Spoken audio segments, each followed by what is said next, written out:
Not so very live from the ONW studios. This is your Late Night Northwest show with your host, Blake Gamber.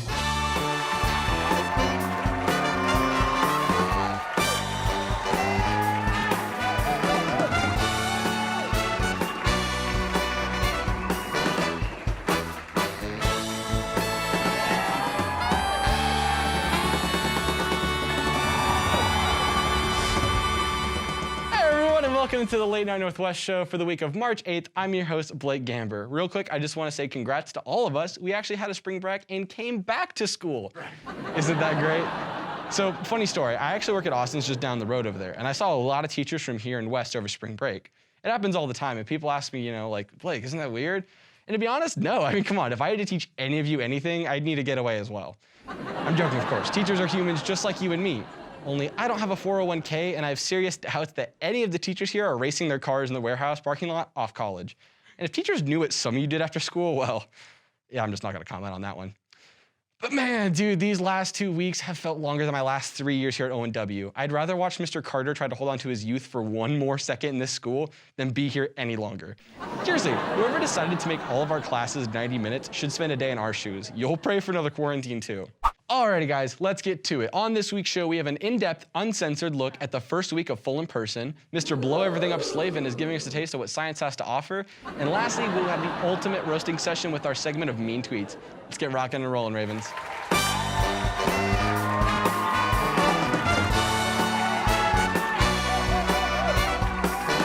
To kick things off, on March 1st, we all took back to the halls as one big school, and we all completely forgot what it means to social distance. That one thing we've been wanting all year finally arrived, and it was met with an overwhelming amount of negativity and overall frustration. Then again, what do you expect from the district that made us flip-flop between online, hybrid so many times? I was beginning to think that graduation was just a fever dream. But things aren't all bad. I mean, we have our prison-style lunches, our never-ending classes with an ungodly amount of homework, and what are those students online even doing right now? The only good thing that's happened so far is Alex Polly is back in my econ class. Aww. I love you, buddy. But let's take a quick look at what some ONW students had to say.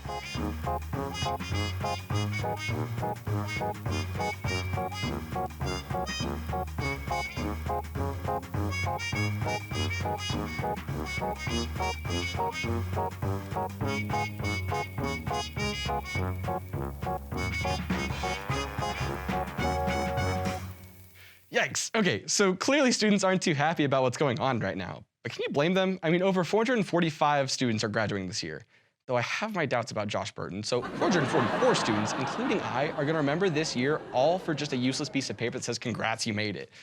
Okay, but at the end of the day, we should all truly be grateful for what we've been given. We're sitting here a year after our lives changed forever. Will we probably get COVID? Chances are likely. But will we remember this time in our lives? I don't think we could ever forget this even if we tried. Call it a hot take, call it me trying to get canceled 3 times in a row, but truly, this is just the voice of the students telling the truth. Stay tuned, Ravens. We'll be right back with Slavin Causing Mayhem.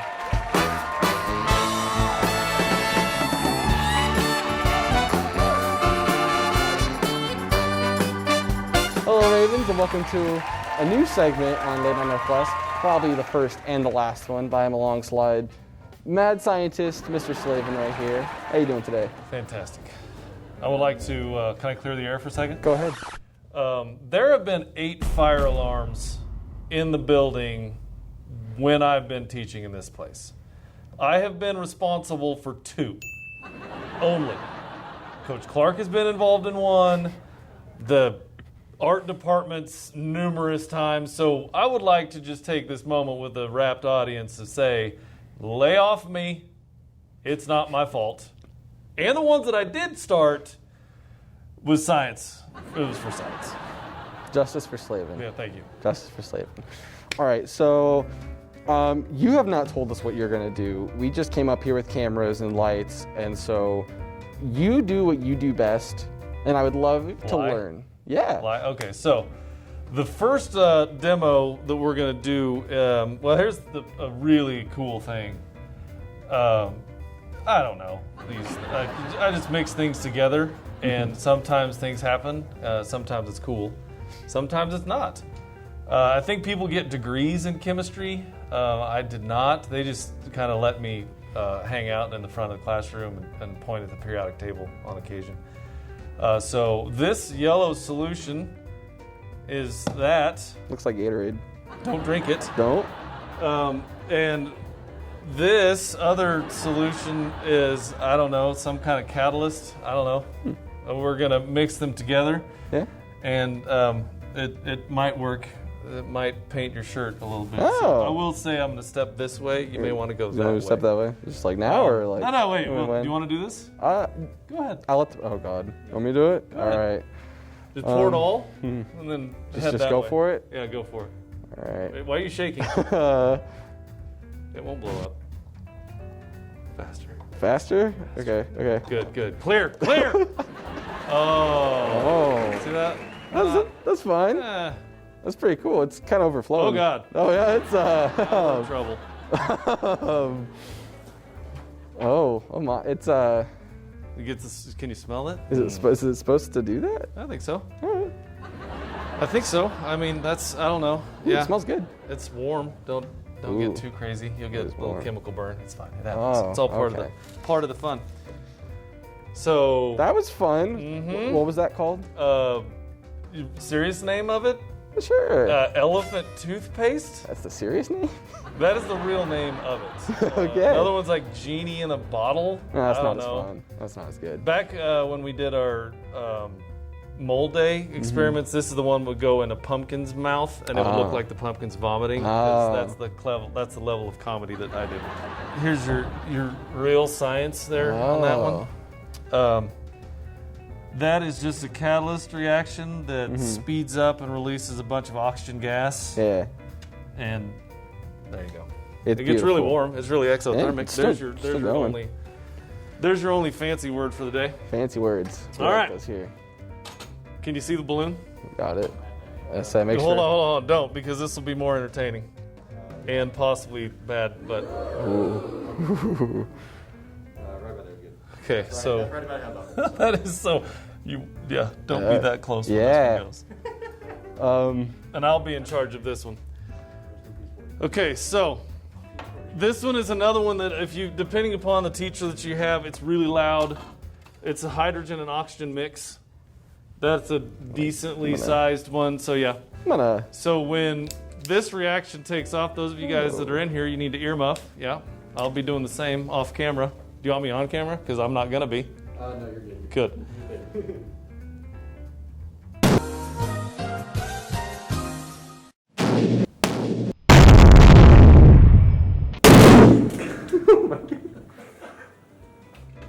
So, did that break any? God, my eardrum's ringing. You know, it's funny. The microphone levels. Did it spike? Oh, it just went way up there. So, All right. so take chemistry, kids. I like. Fun class. I'm gonna retake chemistry now. This is fun. I like this. There you go. It's better than what, environmental science? That's not even a real class. Sorry, Cornell.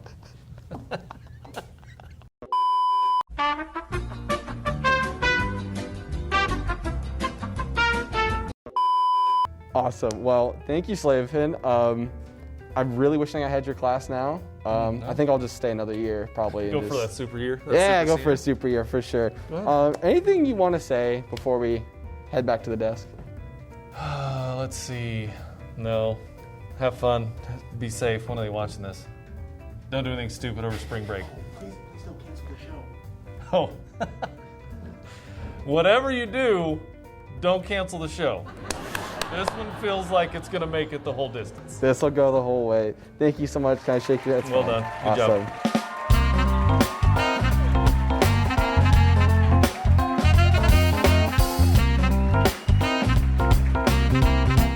Thank you so much, Mr. Slavin, for a wonderful time in your landfill you call a classroom. Make sure you don't blow up any more ceiling tiles, okay? Well, Ravens, the show is almost over, but we have one very exciting segment that has all of us here at the Raven Daily Studio very nervous to show you, and we hope and pray that none of the admins will cancel us for this. But without further ado, I present to you... It must be hard for Ava to get tan when she is living in Jack Clayton's shadow. Great. I can't tell what's more emotionally draining, watching all of my childhood be canceled or having to listen to any so-called joke that comes out of Dylan Growdy's mouth. I apologize. Hey, Annabelle Glasscock, how does it feel to be the unathletic one in the family? Feels great.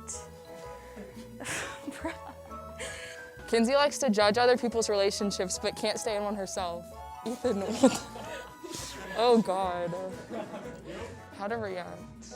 Josh Burton is literally so smart. It's too bad he isn't smart enough to learn how to talk to girls. Fair enough. Fair. The one relationship, if you can even call it that, Maddie had, she didn't even talk to him. Also very true, so. We used to sit in the car in dead silence, and somehow I'd still rather do that than listen to your god-awful anime music. Yeah, I guess, you know, probably sitting in silence is more respectable, but... Kaylee only got back with Ethan for pity. Wow, I mean... Malia would do Malia would do absolutely nothing. Oh wait. Malia would do absolutely anything to get out of doing work in econ. Hard to believe, but teachers here grade faster than Malia can do her own work. The only thing more extreme than your mumbling is your politics. You're not wrong on that one. Annabelle is the kind of girl whose personality can be summed up by the word Lululemon. That's more Ava, I think. Did you know Ava has been on the dance team for all 4 years? No, me either, because she's always in the back. That is true. Imagine your whole life revolving around school, work, and crying. Did you guys talk to Savannah? The only thing that is shorter than Alex Pauley was his relationship with Morgan Cabler.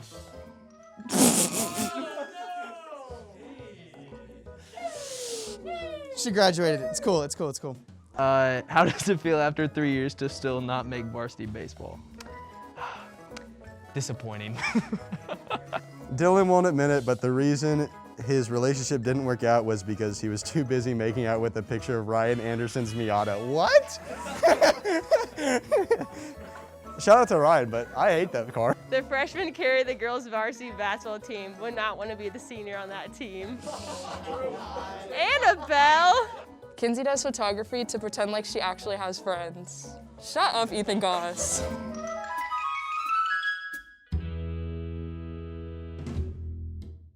Rumor still has it that everyone in the class is still giving each other the silent treatment. But with that, that is our show, Ravens. Thank you all so much for tuning in. I hope you had as much fun as I did on this roller coaster of an episode. Make sure to check on all of our social medias at The Raven Daily and our lovely website, theravendaily.com. From all of us here in the studio and producer Christian Kotwitz, I am a sad excuse of a student and your host, Blake Gamber. Stay classy, Northwest.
Hello and welcome to Olathe Northwest Spring Media Day. I'm one of your hosts, Holly McCormick, accompanied by coaches and players of the 7 spring sports: boys golf, girls swim and dive, boys tennis, track and field, softball, baseball, and girls soccer.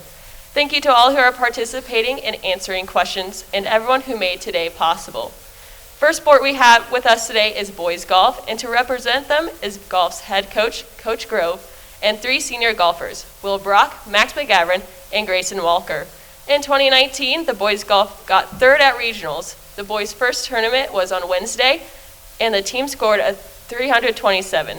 Coach, if you have any opening statements, I will pass it over to you before we open it up to questions. First of all, I'd like to thank Mr. Cooper and the ecom conversion classes for covering our sporting seasons. Appreciate your time and look forward to our media day today. We will now open it to questions. Yes.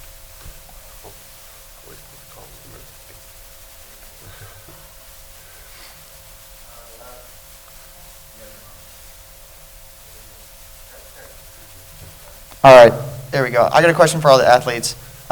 Since a lot of golf is a pretty individual focused sport, what kind of work do you guys put in during practice to not only just improve your game, but also to help each other and improve as a team? I think it kind of varies based on the day. Some days we'll be out there playing and trying to score and just get better as a group and get scores for coach to be able to see who can put in for the next tournament, who's going to play the best. Some days if it's after a tournament, we'll go out there and we'll focus on what we maybe needed to improve on from the day before, or just to get better for that day and keep making better scores for next tournaments. Test. All right, I got a question for the players. Are there any school records you're hoping to break this season? I think, one record would be to again qualify for the state tournament. We've been able to do that 14 of the first 17 years here at Olathe Northwest. So we've got some tradition, and we have something that's carried over from year to year. So one of the things that we need to really concentrate on is getting better, but also getting back to that state tournament. So I think that's one goal that we have every year.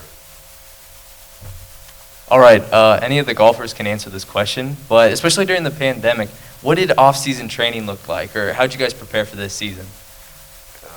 It wasn't really any different, I would say, just because you're outside golfing, you could say individually. So I don't say I had more training, I had more free time, and I could almost escape from the house and go out golf and be safe out there.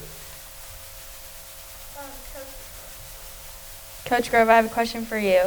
So since our seniors haven't really gotten the senior year they've hoped for, what do you hope that they accomplish this season? Well, I think first and foremost, I wanted to enjoy their experience, and that's something we talked about in the winter sport as well. I know it's been a very different year due to COVID, but I think first and foremost is to enjoy it. Along with that, you have to work hard too in order to improve. So there's a balance there of enjoyment and working hard, but probably all athletes find the most enjoyment when they succeed at a higher level.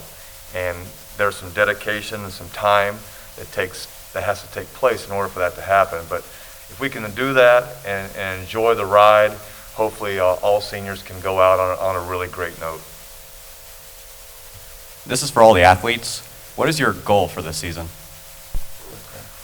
I would say our team goal would obviously be to qualify for state and then overall just keep improving throughout the season, and towards the end of the season feel like we've accomplished the best that we can play. And what is your guys' individual goals? My personal individual goal is to try to drop my scores lower enough so then that way I can start playing well and qualifying better. I would say one of my personal goals would probably have one tournament I shoot in the 70s. I'd say personally just to keep improving each tournament and be able to be the leader for the team and know that my team can count on me when we're going into a tournament, especially with tournaments being 5-man this year.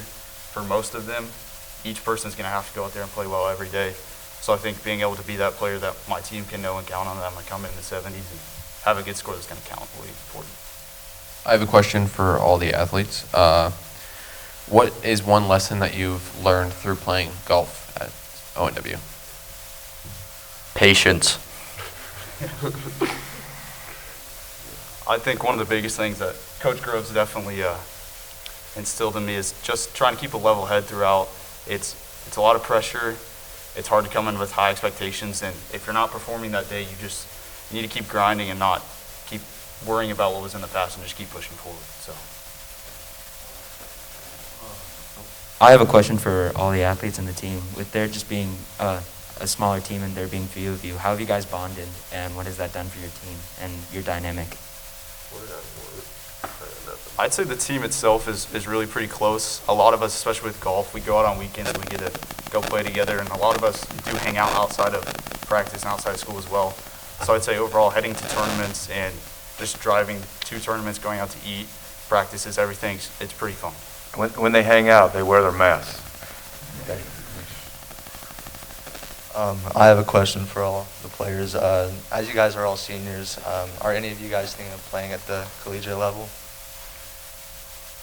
No, I personally am not. Neither am I. I've had the opportunity to, but at the moment I don't plan on doing so. Is there a course that it's like your favorite to play at? I think all of these guys, if they could play at Shadow Glen frequently, would be a favorite. I mean, I know personally I'm looking forward to our tournament on Monday. That's at Canyon Farms, and that's my home course, so that'll be fun. I want to see how other people do there. And then Topeka Country Club is one that has kind of ate my lunch the last couple of years, so I'm looking forward to getting back out there and trying to put up a good score.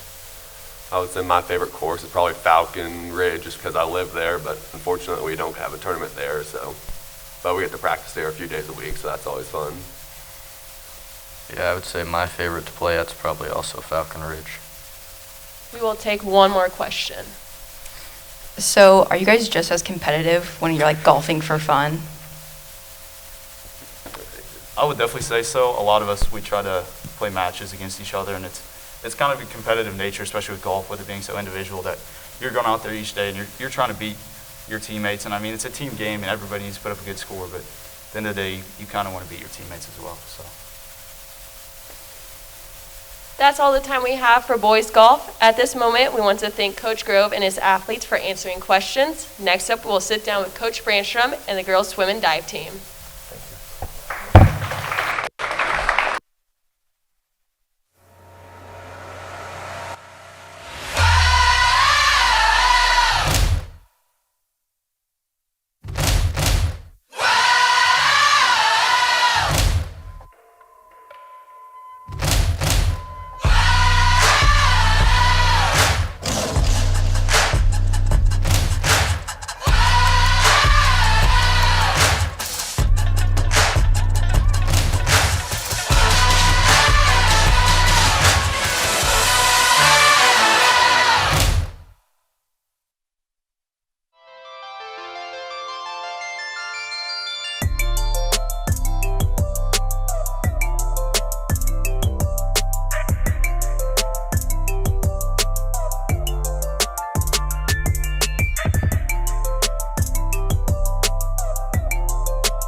back to the 2021 Spring Media Day. I'm Ava Clayton. We are now joined by the girls swim and dive team with Coach Brandstrom, Hannah Fuller, and Abby King. In 2019, the girls had a great swim and dive season, sending 10 girls to state. The girls will start off their season tonight at Summit Trail. Coach, if you have any opening statements, I will pass it over to you before we open it up for questions. Yeah, we're just really excited for our first meet today. The girls have been working really hard. We had good, solid 2 weeks of practice and then spring break, so that kind of chops it up a little bit, but they've been back. It's been nice having everybody back after spring break, and we're looking forward to starting our season and having our first girls meet in 2 years. So. Thank you. We'll now open the floor up for questions. What are your goals for this season? What do you hope to accomplish both individually and as a team? As a team, I think that our main goal is kind of see how we can improve. We have a really young team, not a lot of people returning. So overall, just seeing what time we can drop individually, make it to state for my senior year. I mean, I guess mine's just kind of like drop time and keep a good environment going. So. Hannah, you're a senior, so what are you wanting to leave for a legacy, and are you planning on swimming in college? I'm not swimming in college, and for a legacy, I just hope that everyone is grateful for their time in the pool after losing a season. Hopefully, I can show all the new people that to be grateful for their seasons of swim. Ryland? There we go. I got a question for Coach Brandstrom. With the boys making it to state this year, how can their success translate over to the girls' team? Well, I know Hannah was part of our boys team with her brother swimming, and she's one of our managers, and so she was part of that and got to, see their season, and I think that just brings excitement into the girls' season, knowing that the boys successfully completed a season. We didn't have any quarantines, and we're able to do all of our meets safely and still have a successful season. I think that just kind of overflows that the girls paying attention are excited because now it's their turn, and they didn't get to do that last year, and they were really excited for what they were going to do last year and with the ones that we had graduate, and so now coming back, like Hannah said, they're just very thankful to be able to start. I know we've got 2 grades of kids that have not ever been in a high school meet, and so I think the nerves there are a little bit just because our freshmen and sophomores have never been in a high school meet before, but I think because a lot of those girls paid attention and were supporting the boys, that they're excited and just ready to continue and have their turn. So. My question is for Abby, and I'm asking, how does team bonding look different due to COVID? So, we used to always do, a ton of people would carpool, so now we have to carpool with masks, which makes it a little, not, you don't want to do it as much. But we've really been able to still, hang out as a team, and we always, we'll joke around during dry land and after practice, so it hasn't been too much of a hindrance on it, so. I have a question for the athletes. So since swim is such an individual sport, how do you guys still motivate each other and work together as a team to accomplish your goals? I'd say in practice, we're always motivating each other. I'm always screaming at the other people in my lane to keep going, and our team saying is kind of, you're not tired, and pretending that you're not, exhausted from the set. And at meets, cheering each other on, and we still have our relays so that we still have, the team aspect, and you have to depend on your teammates, and they're depending on you. I have a question for both of you guys. How do you guys stay in shape during the off season? So I swim year round, so my off season is usually just 1 month in August, but over COVID it's definitely been lots of dry land, lots of running, and just things that we can do without a pool. Yeah, same here. We don't really have a big off season in swim. Most of us just do club when we're not doing high school.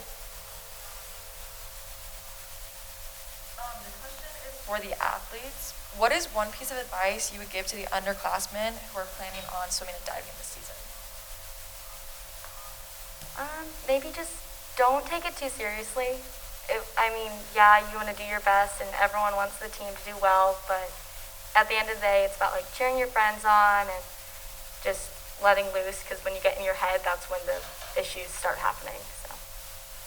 Yeah, work hard at practice so you can have fun at the meets, and like I said, be grateful for the season that you get. This is for the coaches and athletes. What made you all want to become a swimmer? I was good at it, and so that was, that was something that when you find success and it was easy. When I was younger, I have a high amount of respect for, we've got a senior this year that came out and she'd never swam before, but because her brother was a freshman and tried a new sport, she decided she wanted to do it her senior year, and I have a high amount of respect for anyone who has never done it to come back and do this where they're swimming a couple miles every day, and it's hard work, but yeah, I love the sport. I love watching, you guys see it in the Olympics. You see, Some people, my husband can't understand how you can look at a line, the same line over and over again, that kind of thing. But I love the sport, love watching how they grow. It's definitely a mentally tough sport because you work really, really hard. And like she said, it's the practices are hard, but sometimes the meets are harder. And so sometimes you practice a lot and you get a good outcome. Sometimes you practice a lot and it doesn't turn out exactly how you want, so you have to go back and figure out what you can rework on. But it's a life lesson. I think it prepares them for things that happen later on in life. You work hard, sometimes it goes the way you plan, sometimes you have to reevaluate and see where your strengths and weaknesses are. So I love the sport for that aspect. I was in first grade, saw my cousin do it, and I joined. Yeah, I've been doing it for as long as I can remember. So. I have one last final question. What is your favorite part of the season? Like practice, a certain meet, or state? Like, what's your favorite part? My favorite part, I like traveling to state, hanging out with the team, spending the night in the hotel, and also the meets and yelling at everyone to go faster at the end of the line. Yeah, the meets are always a great, fun point, but the practices where you don't have to do a normal practice and you're doing different types of training are personally my favorite because it changes things up. So. Okay, that is all we have with the girls swim and dive team. I'd like to thank Coach Brandstrom and the athletes for answering questions. Next up, we have the boys tennis team.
Welcome back to Spring Media Day, and we are now joined with the boys tennis team. Up here representing the boys tennis is their head coach, Coach Smith, and two senior tennis players, Luke Ragland and Gentry Boland.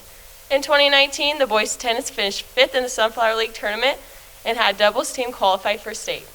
The first tennis tournament is in the Mill Valley Tourney on March 31st. Coach, if you have any opening statements, I'll pass it over to you before we open it up to questions.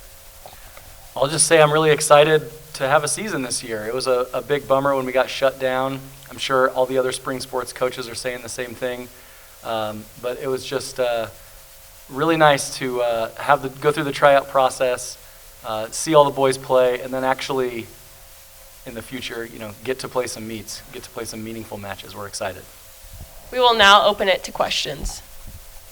I have a question for all the athletes. What would be the biggest success when it comes to playing tennis? I'd say the biggest success for our season would be to, win state is obviously the objective every season. Like, get as many guys to state as we can and do the best we can at state.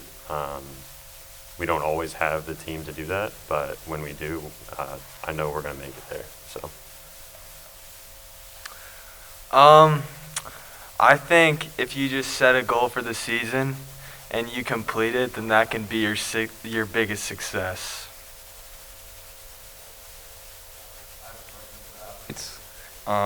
With this being your senior season, what's a legacy you guys want to leave on ONW?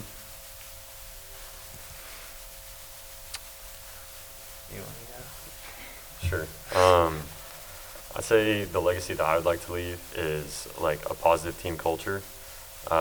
Tennis, kind of being an individual sport, sometimes like it's kind of hard to interact as a team because everyone on the team has their own individual goals, and everyone on the team wants to, we have this ladder, this ranking system for who's playing, varsity matches, who's playing JV matches. So everyone has their own individual goals. But the legacy that I would like to leave, and I know some of the other seniors too, we would like to, kind of set up a team culture that's positive and supportive, and not just me advancing my goals, but everyone in the team, getting better and improving across the season. A legacy I want to leave is just to encourage anyone to go out for tennis, because any athlete can play as long as you're coordinated. And, we didn't have that many this year, but I have a question for both the athletes. Since your season got canceled last year due to COVID, how do your goals, your individual goals, differ this year from last year's? I'd say my goals this year are almost identical to the goals that I had last year. And that's mostly my fault because I did not play very much at all in between last season and this season. So, honestly, at the start of the season, I was just shaking off the rust and getting back into it. So, my goal is the same as it ever was, do the best I can and try to get to state. Yeah, my goals haven't really changed. We lost a year, but we just got to come back for one more, so you got to make the most out of it.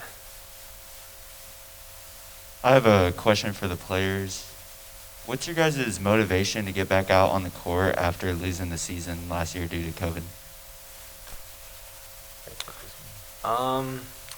I think it's just that we were basically inside for a lot of 2020, and when we finally had the opportunity to get together and play sport, I think that's just motivation in itself. Yeah, I would agree with that. I enjoy playing tennis, and it's good exercise. It's a fun sport to play, and there's fun guys on the team. So, I was looking forward to coming back and playing this year. I have a question for the athletes. How does your strategy change throughout the match?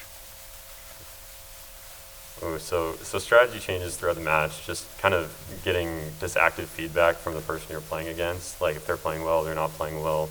Everyone kind of has a different playing style, whether you're hitting short shots, hitting long shots, hitting hard shots, you never really know. And kind of across the match, you have to formulate this plan. It's like, where is this person weak, and how can I exploit that, and how can I play against this player? So yeah, every game's a mental battle. Every game has a different plan. So yeah. Coach, I have a question for you.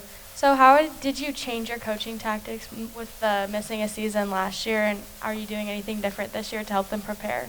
Well, we lost 5 of our top 8 players from what would have been last season's team. So sort of every year I kind of look at the roster we have, and I sort of formulate a plan of, how can we be most successful with the guys we have, but how can I also set up the younger guys to be successful and find some success to build on for future seasons. So of course, losing 5 of our top 8 and having the younger guys not get a year to develop, I'm sort of trying to accomplish 2 goals at once of getting some of our seniors enough matches that they can grow and develop early in the season, while also setting up the handful of underclassmen we have for success next year. So, the idea, the role that these 2 guys and all the seniors on our team were going to serve last year is dramatically different from the role they're going to serve this year, just based on the structure of the roster.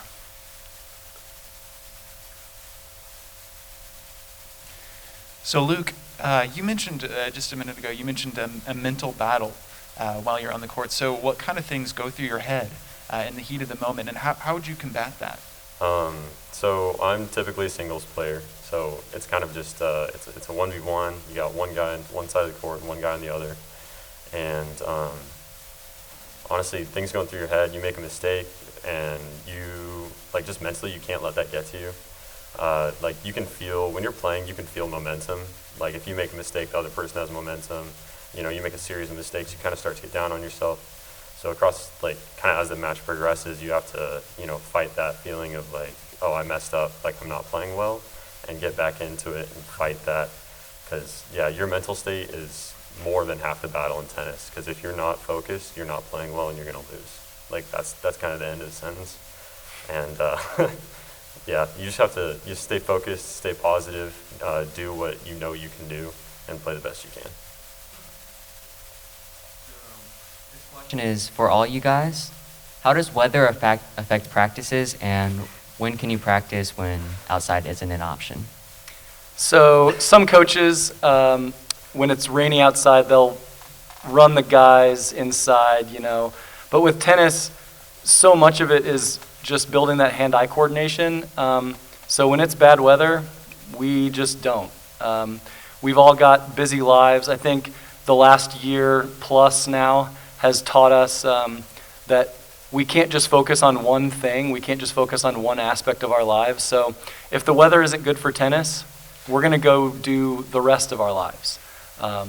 I trust that the guys who are taking tennis most seriously are going to do things that benefit them and that help them to stay in shape, things like that. If they have access to indoor facilities to play, they're going to go do that. But for the rest of us, it's just supposed to be fun, and that's what it's supposed to be about, is fun. That is all the time we have for boys tennis. At this moment, we want to thank Coach Smith and his athletes for answering questions. Next up, we will sit down with Coach Stevens and the track and field team.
Welcome back to Spring Media Day. We are now joined by the track team with Coach Stevens, Logan Reed, and Lydia McLaughlin. In 2019, the team had a great season, winning state championships in 4 events. The team will kick off their season tomorrow at ODAC. Coach, if you have any opening statements, I will open it up to you before we start with questions. Yeah, first off, I'd just like to say we're super excited to have the opportunity to finally go out and compete. I mean, obviously last year we trained hard for multiple months leading into the season, then a couple weeks, and then things got cut short. And just so happy that this year we're going to be able to compete and do well and go out and kind of show what we can do. Excited for these kids and looking forward to what all their hard work is going to lead to. We will now take questions. All right, I have a question for the players, and Coach, you can give some insight as well. In a sport like track that's got a lot of high impact and intensity on your legs, and with throwing too on your arms, are injuries ever a thought on your mind, and what kind of measures do you take to prevent those? So I'll go ahead and answer first, and I'll let the guys over here answer after that. But you know, we've had some injuries, and most of the time it's just soreness. You know, we start thinking about kids that are on our track team that haven't run competitively for months and months. That you know, and then you come out and you train hard. It can lead to some soreness and some stuff like that. So that's always a worry. But we're taking every precaution we can. We're doing extra activities and stretches and things like that to try and prevent these things from happening. So, but I'll let the athletes talk to you a little bit about how they're feeling and what they've done. So, Yeah, so for injuries, normally it's something that we kind of look at. Even if it's like minimal and you're like, okay, my legs are kind of hurting, and it's like a little bit more than usual, you normally want to go get that checked out with coaches and stuff, go see the trainer. But when it comes to like recovering from injuries and all that, it's all about taking like the recovery runs and those super easy practices easier than how you would normally think of taking them, and then taking like the really extreme hard practices really hard. It's just taking it from like really hard to really like recovery to ensure that you're not like injured or anything. And even though we like try our best to not get injured, sometimes it does happen. And right now, actually, my knee's kind of like overused because I did do indoor season too. So when those things kind of happen like unexpectedly, it's better to just lay off for a little bit and make sure to take care of your body so you're not like working it too much so it gets worse or like more important meets later on. So yeah. I have a question for you. A lot of the track athletes that are out there aren't solely in track and field. They do other sports. How do you play into that with track, and how do you help them for their other sports? So for me, I'm a big track guy, obviously. I love it. I think track can help any athlete in any sport that they're doing, whether it's endurance, it's speed, it's strength. Everything we do is going to benefit athletes that do other things. And so, I constantly am talking to kids about, hey, come out and be a part of our team and help us be successful because it's going to do nothing but better you if you do participate in other sports. We have some kids that only do track, and that's awesome. But we have a lot of kids, probably the majority of our kids are doing multiple sports, and I think being in multiple sports is one of the best things you can do, especially as a high school student. Kind of enjoy that experience, get the opportunity to go out and compete on a daily basis and on Friday nights, and that's going to do nothing but benefit you in whatever other sports you might be a part of. So. All right, I got one for the athletes, and Coach, you can give your opinions too. So I don't know a single person in my life who actually likes running. So what about it makes you guys actually want to do this, like for school and for sport and stuff like that? Like, what keeps you motivated just to, run? I'm not gonna lie, running is hard sometimes, and like most of the times you don't really want to do it because of motivation or something like that. But the thing that's really rewarding about it to me, especially, is being on a team, making all the friendships that you do. And a big part of it's also like the success that you get, like that feeling of doing well and like seeing all your hard work pay off.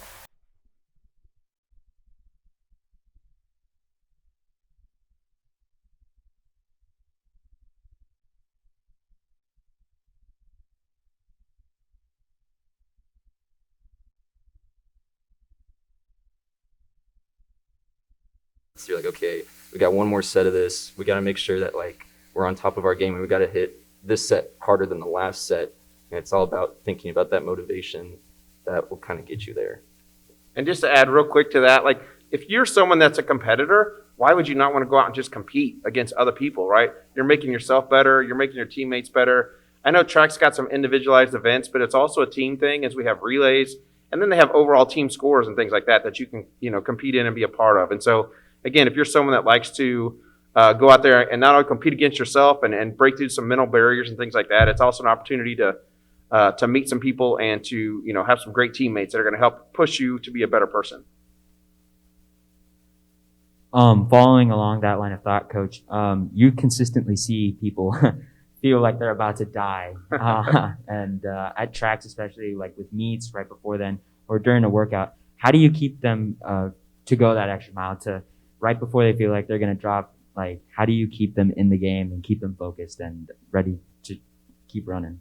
So, JP, I can specifically address some of that. Like, I try to approach some of it with humor, joke around like, hey, you're not going to die, you're fine. We just kind of joke around talking about stuff. But it's also that, hey, you're doing a great job. It's that, that extrinsic motivation that we can provide as coaches to kids to encourage them to keep going and, hopefully motivate them that way and just let them know that we care about them and that we have their best interests at heart and we're trying to make them the best that they can be. Again, because that's a big part of it is that mental aspect of breaking through some of those barriers that kids put up when, man, I'm tired, I want to quit, or this is too hard, and just allowing them to, voice that, but then come back with, hey, you got this, you can do this, keep working hard, and it's going to pay off in the end. So.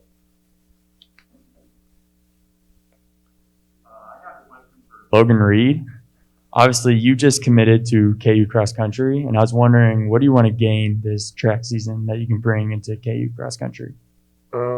So for this year, it's all about kind of building on my resume for track. It's about really breaking records this year, looking for the mile and 2 mile record, looking to get a state title with the 4x8 team. It's really just kind of like building that resume up so that I can set myself on a better spot for the KU team in the future. So.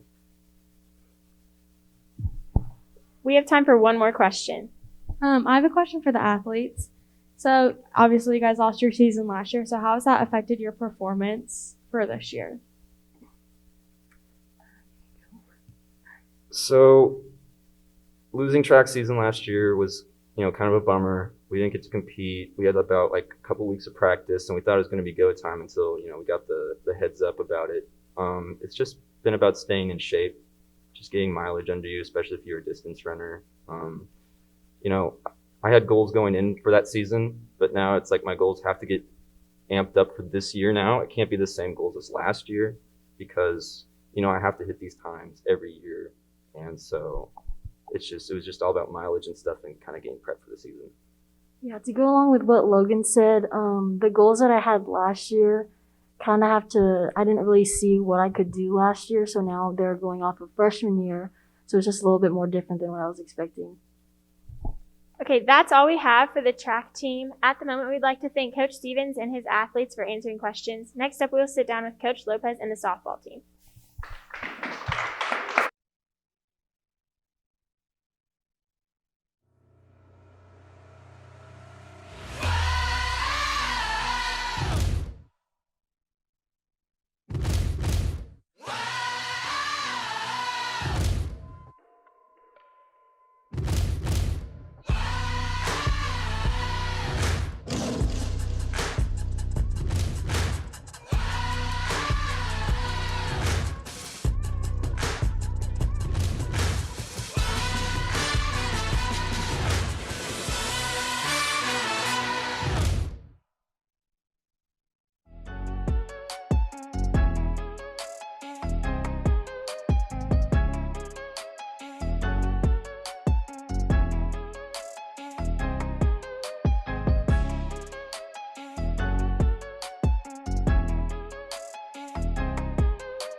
Welcome back to Spring Media Day. We are now joined by the softball team with Coach Lopez and 3 seniors, Maddie O'Farrell, Allie Kakowski, and Maddie Ellsworth.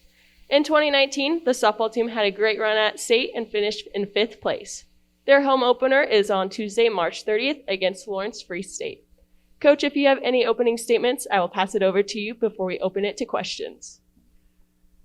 Thanks. I'd just like to say that it's great being back on the field again. Last year we were shortened by, I think we got 10 days of practice in, and that was all we got. And so it was pretty disappointing, but this year's going really well. We have a good balance of seniors, juniors, sophomores, and freshmen. I think we have 3 seniors, which are here. We have 3 juniors, 4 sophomores, and 4 freshmen on the varsity this year. And they're all have great attitudes and give a championship effort during each of our practices so far, and just looking forward to a great season. We will now open it to questions. So whenever you're at the plate, in the field, or just pitching, what goes through your mind right before the play happens? Like, what's your kind of mindset going into it?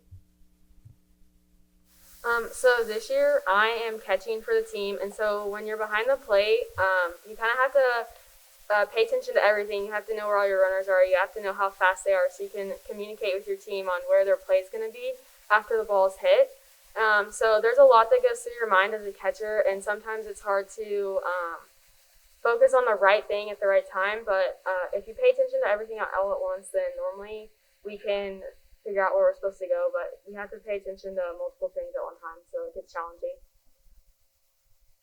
I'd kind of say the same thing about how much stuff is on your mind. I was a DH my freshman and sophomore year, so definitely hitting's a big part of my criteria, I guess, and I'm definitely pretty good at overthinking, so I try to step in the box and just do my one job, depending on who's on base and what the game situation is.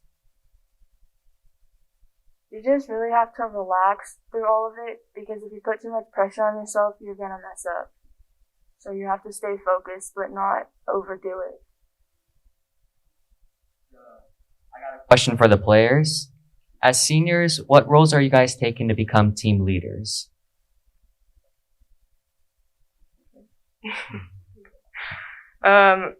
We definitely, I've been so excited to be a senior since my freshman year.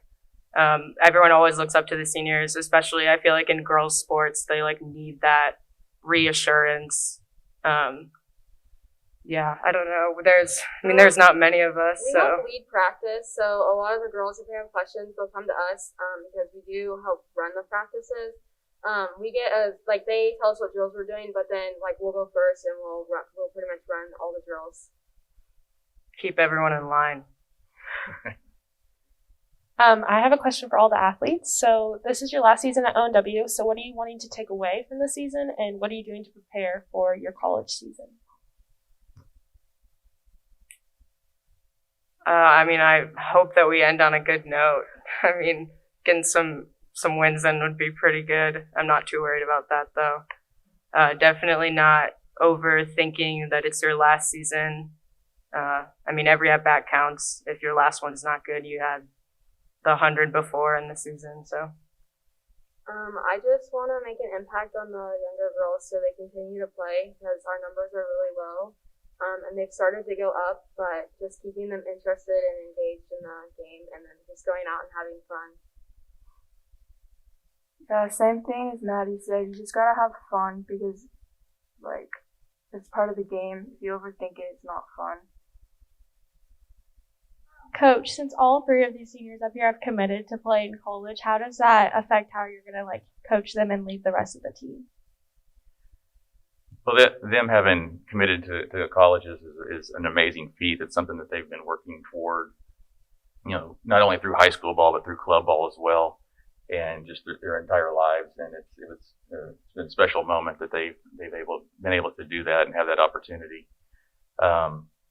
It's one of those things that, they're having that opportunity to continue their softball careers, and so they're able to help the younger kids that are having those same goals and dreams of one day playing at the next level.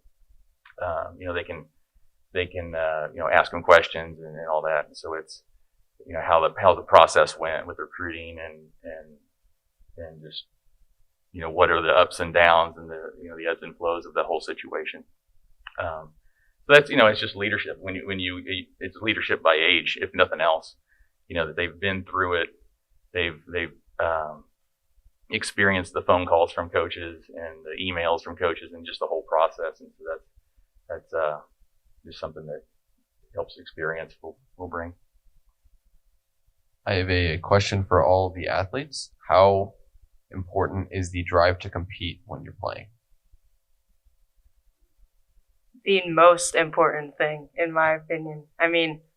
You can tell when you walk out on the field and the other team is messing around during warm-ups, they're taking pregame, they have 3 errors, or just kind of slacking off. if you're not there to compete, then what's the point? I would agree. I think the competition is probably what I enjoy the most, just because it makes you want to get better, seeing other people out there doing what you could be doing if you were putting in more work.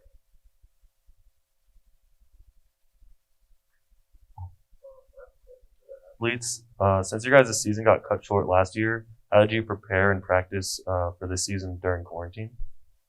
So my club team, we did workouts virtually. So like we just had to send our coach what we were doing, and then eventually the club ball opened back up, and we were able to do tournaments. So just putting in the work outside on our own was really important to hit at our house, play catch with somebody at our house, and work hard when we got practices with our club team because they were very few that we got.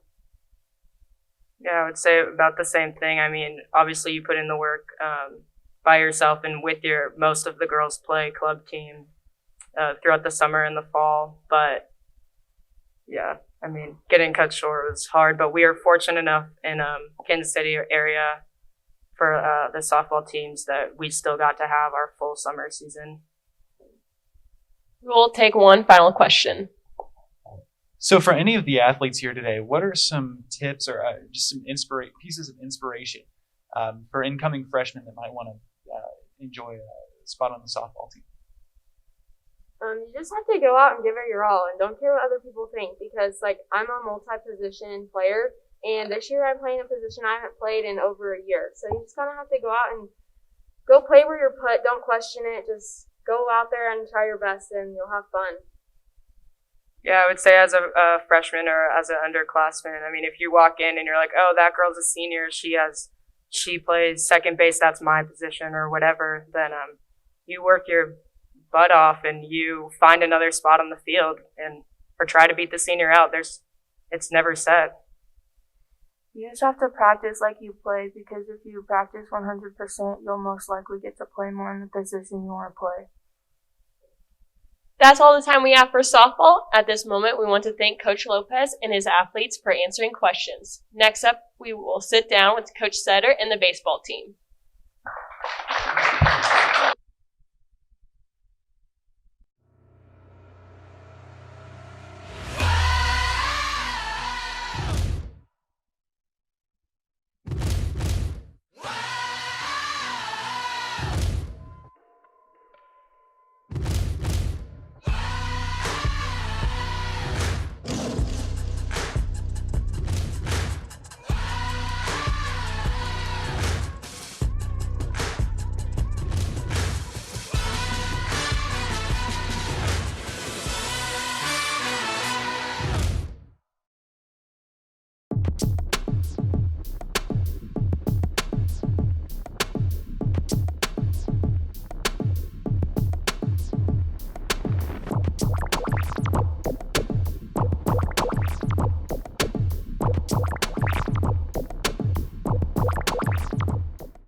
Welcome back to the Spring Media Day. We are now joined by the boys baseball team with Coach Setter and senior athletes Bryce Johnson, Brady Robinson, and Ethan Kemp. In 2019, the boys had a great season and ended their season with a winning record of 17-6.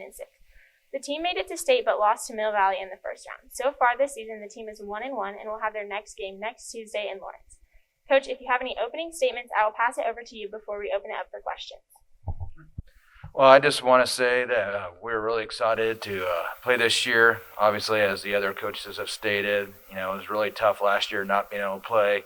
But I know the senior group and the juniors and sophomores also are just really excited to be able to play together. On a personal note, I'm just really excited that I get a chance to coach these guys and the other seniors where I didn't get to last year. That's what I've been looking forward to all year. So thank you for having us. We'll now open it up for questions. Oh, I have a question for Bryce Johnson. This season, will we just be seeing the mullet, or will we get a flashback from sophomore year with the Wild Thing haircut? I don't know. We'll see. I don't know. I have to do something different. Singing like mohawk, like bald on the side, mohawk all the way. We'll see how it goes. Players, what school are you guys most excited to compete against? Olathe West.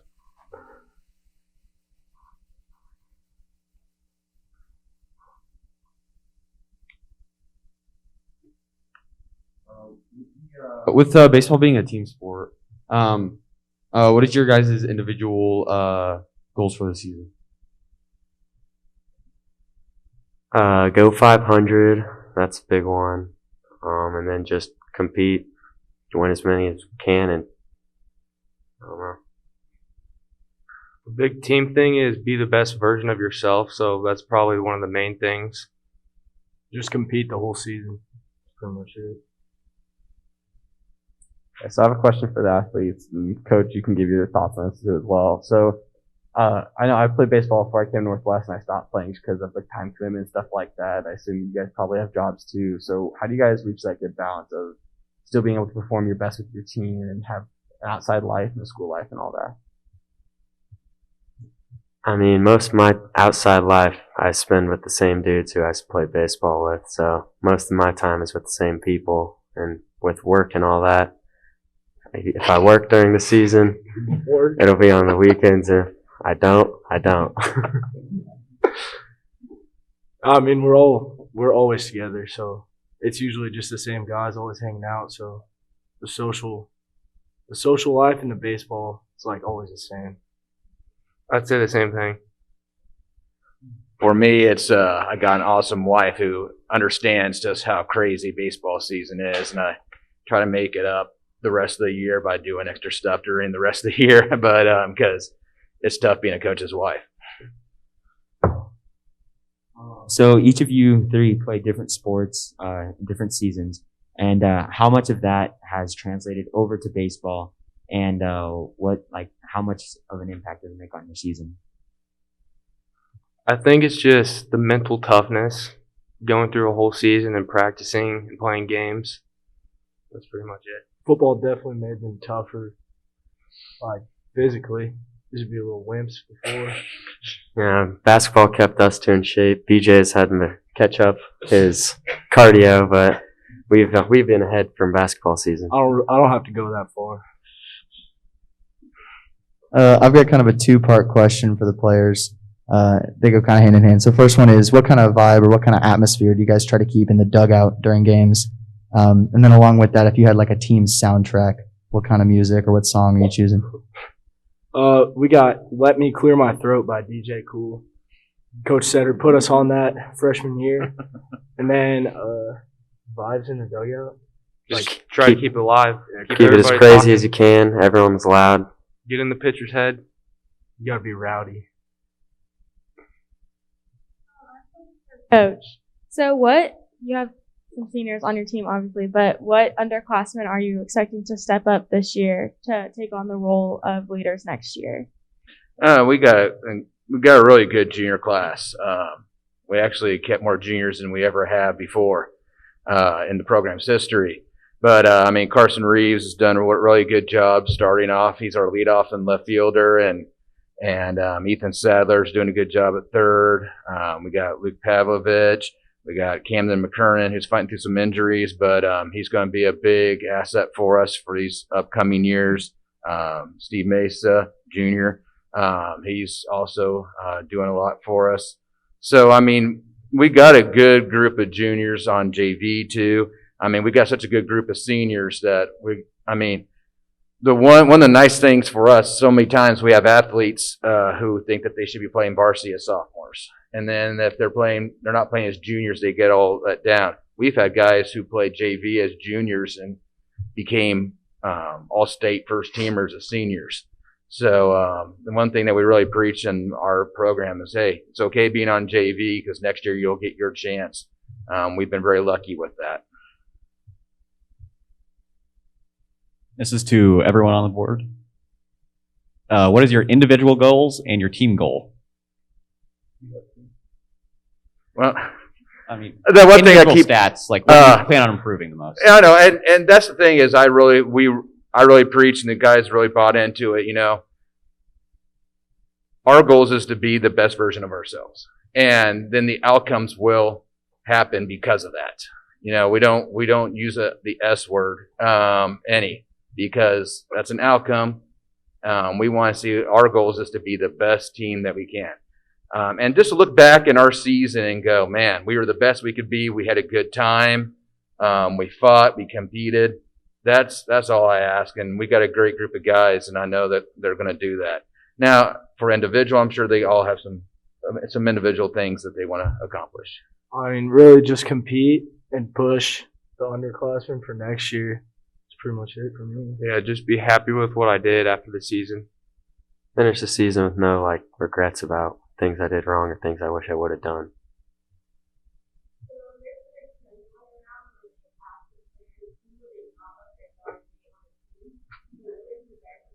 Oh God. For us or him? You guys go first. Let me think. Start it off, Jim. BJ.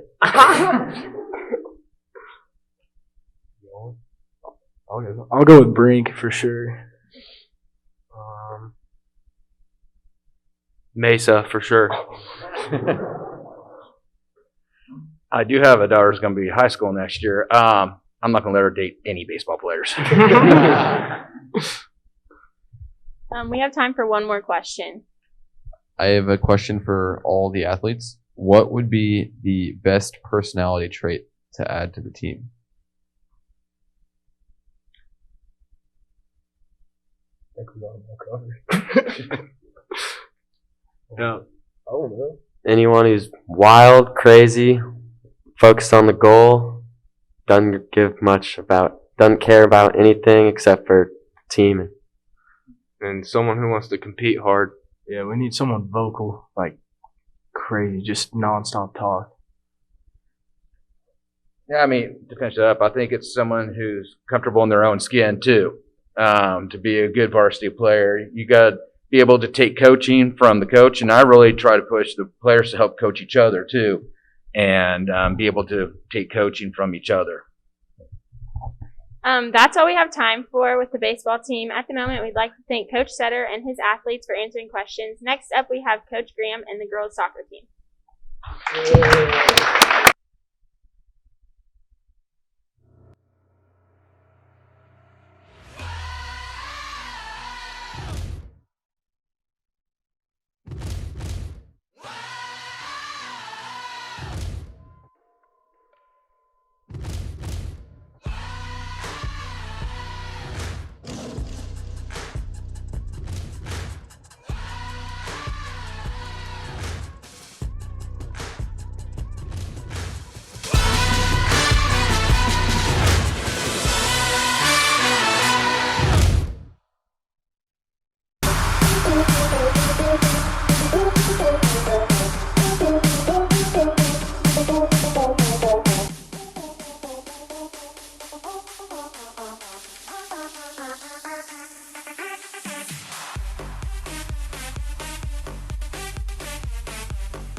Welcome back to Spring Media Day. We are now joined by our last sport, the girls soccer team, with Coach Graham and two senior captains, Mia Barkium and Tori Spurgeon.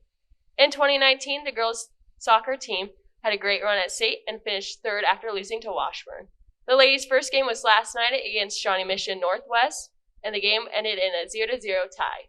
Coach, if you have any opening statements, I will pass it over to you before we open it to questions. All right, thank you. First of all, I'm going to echo probably what every other spring coach has said, in the sense that just really excited for the girls to have the opportunity to get out and compete again. That was one of the most difficult conversations that I had to have as a coach last year, to tell them that their season was cut short. And so very fortunate to be able to work with the group of kids that we work with and have the leadership that we've got. So excited to watch them compete this year and see how far we can go.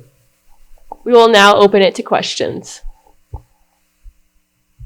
This is to the players. When you start the game, what tempo do you guys prefer? We definitely prefer like a fast-paced game, but we like to keep possession, so don't force anything, find feet, but fast is definitely better. I would say that it depends on like what team we're playing. We usually like to try to control the game, so. This question's for the athletes. How do you guys look to improve on your guys' own individual spots on the team?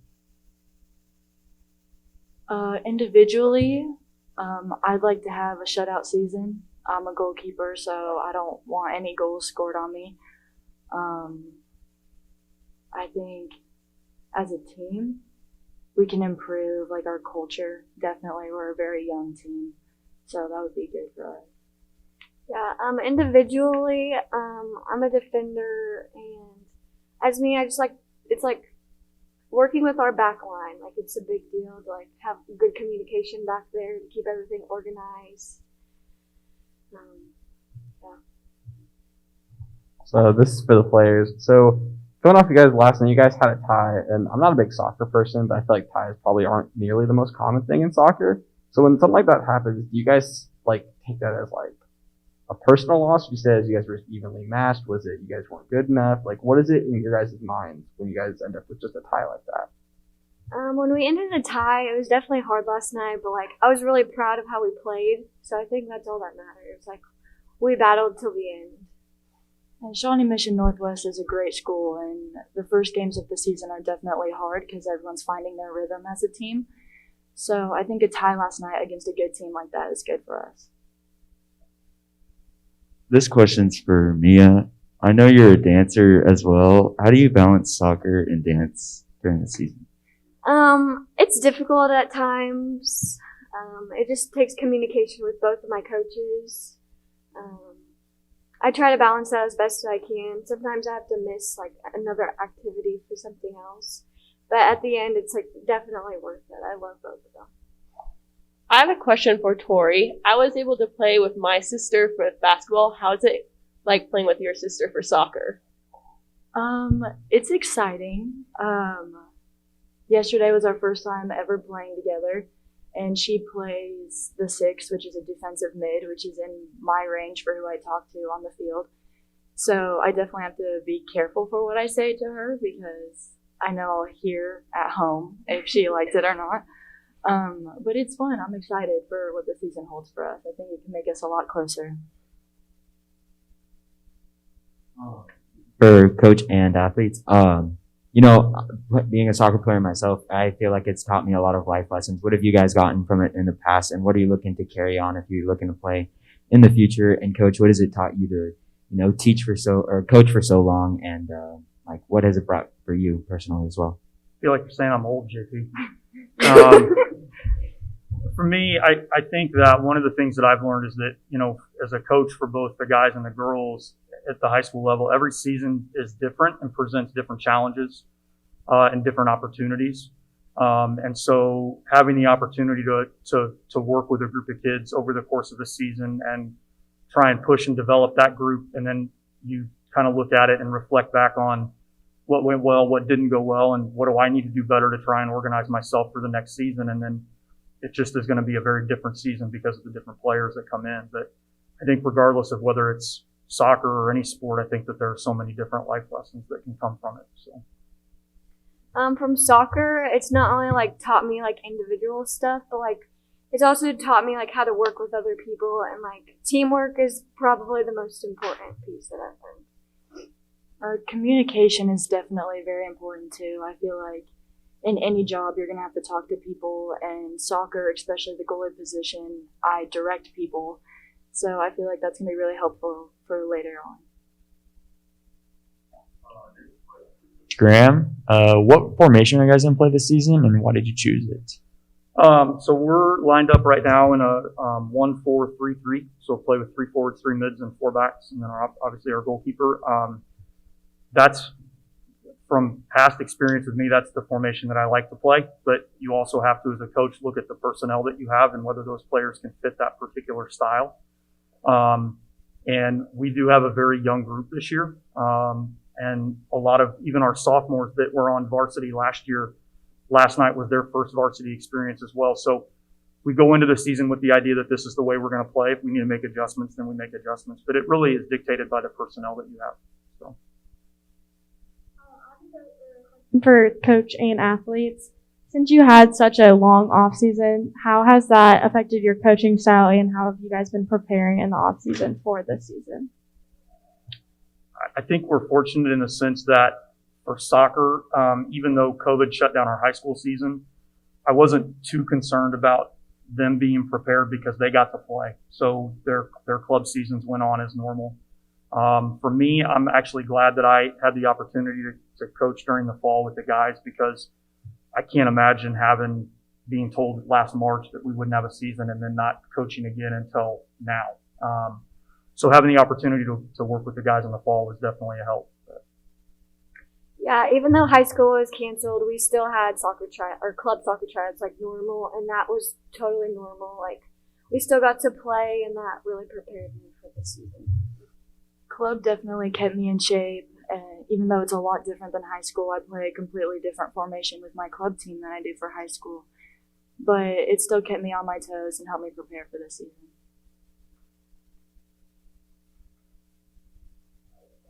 There it is. I have a question for both coach and the players.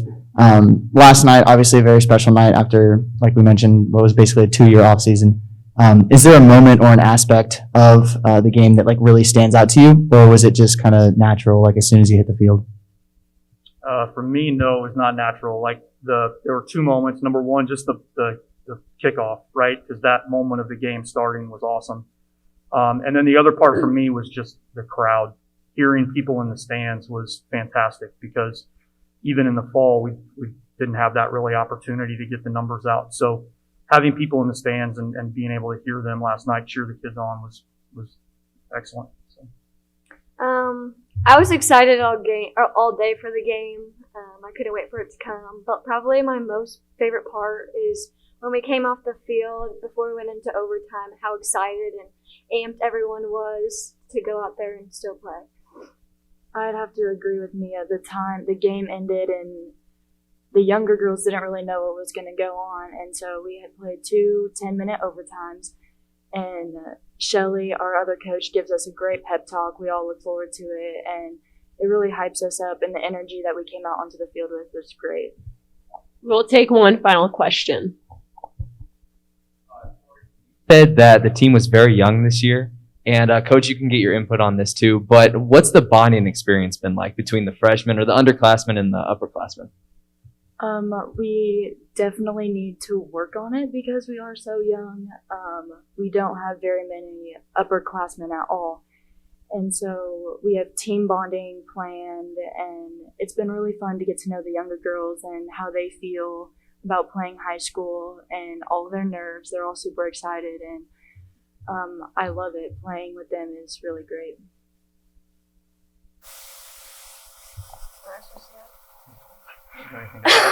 Well, I think it's going fine so far. They're definitely not afraid to talk to us. They're very vocal. I think our bonding is going to be good. Like, we just need a little bit more time, and I think it'll be good. Yeah, culture so far has been great. We have, besides these 2, we have a couple of other seniors that have done an outstanding job of kind of bringing our younger kids into the fold. And so far I've been really impressed. That's all the time we have for girls soccer. At this moment, we want to thank Coach Graham and his athletes for answering questions. And that will wrap up our 2021 Spring Media Day. Thank you again to all the coaches and players who sacrificed their time to be here today. and everyone in productions, especially Mr. Cooper. Make sure to check our Twitter at Ravendaily and our website, theravendaily.com, for updates of the spring sports seasons. For the rest of the Convergence team, I am Holly McCormick. Have a great rest of your day, Ravens.